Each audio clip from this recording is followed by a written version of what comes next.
नमस्कार। आज के इस 5 मिनट वीडियो में हम पल्सेस में अरहर का आउटलुक देखेंगे। ये पिछले कुछ दिनों में हमने देखा या महीनों की बात करें तो हमने सभी दालों के प्राइसेस में फिर से एक बड़ी तेजी आती हुई देखी है। नो डाउट गवर्नमेंट ने पिछले 2-3 साल से कोशिश कर रहे थे कि प्राइसेस में स्टेबिलिटी बनी रहे।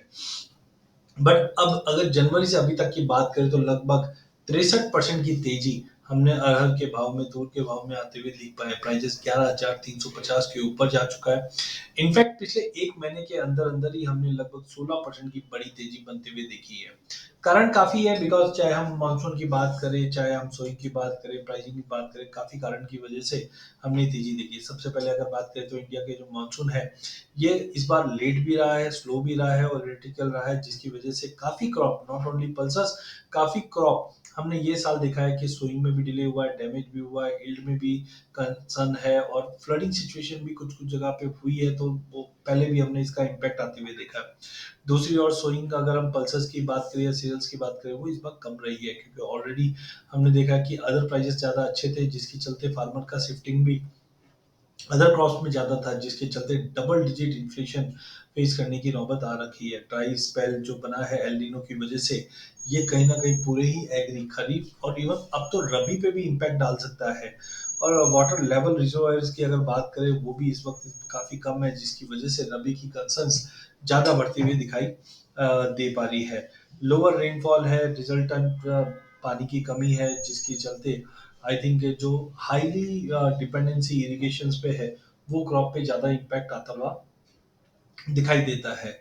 पल्सेस, ऑयल सीड, ग्रेन्स, ये मोस्टली रेन डिपेंडेंट क्रॉप है इंडिया में, जिसके रिजल्टेंट हम देखेंगे तो अरहर जो पल्सेस में है, जहाँ पे हमने सवा 8.3% का एक डिक्लाइन आते हुए देखा है सोइंग के अंदर।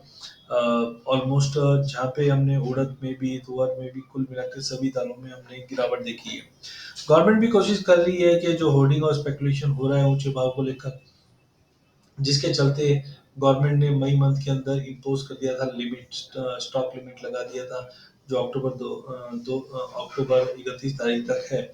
और कोशिश की जा रही थी प्राइसेस को थोड़ा सा कंट्रोल रखने की। बट फिर भी अगर रिटेल इन्फ्लेशन की अगर बात करें, जहाँ पे पल्सेस एंड प्रोडक्ट की कैटेगरी में देखें तो 13.27 का हमने जंप आते हुए देखा है, which is slightly concerning, because government के इतने एफर्ट्स के बावजूद भी अगर प्राइसेस बढ़ रहा है, तो कहीं ना कहीं काफी बड़ा कंसर्न रहेगा। और एल नीनो का इम्पैक्ट तो हमने पहले से ही आते हुए देख पा रहे थे, जनवरी फरवरी से ये न्यूज में आना चालू हो चुका था। इनफैक्ट इसी को कंट्रोल करने के लिए गवर्नमेंट ने इम्पोर्ट भी, माफ कीजिए, इंपोर्ट ऑफ तुअर एंड उड़द भी स्टार्ट कर दिया था, जो फीड कैटेगरी में रखा गया है 31 मार्च 2024 तक। तो उससे भी थोड़ा रिलीफ रहने की उम्मीद थी, बट प्राइजेस अब रुक नहीं रहे। प्राइजेस में हमने काफी बड़ा जंप देखा है। इंपोर्ट ड्यूटी जो 10% लगा था तुअर पे, वो भी रिमूव कर दिया गया है टेम्पररी।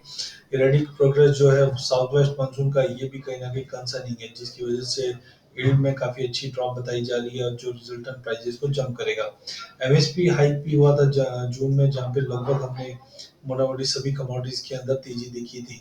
यहाँ पे चाहे हम सीगोम की बात करें, कॉटन लॉन्ग में 10%, ग्राउंडनट के अंदर 9%, जवार में करीबन 7.86%, जवार हाइब्रिड में 7%, पैडी के अंदर 7%, तो लगभग सभी जगह एमएसपी बढ़ी थी। तुअर में भी 6% का जंप आया है, तो एमएसपी भी बढ़ा के गवर्नमेंट कोशिश कर रही है, बट कहीं ना कहीं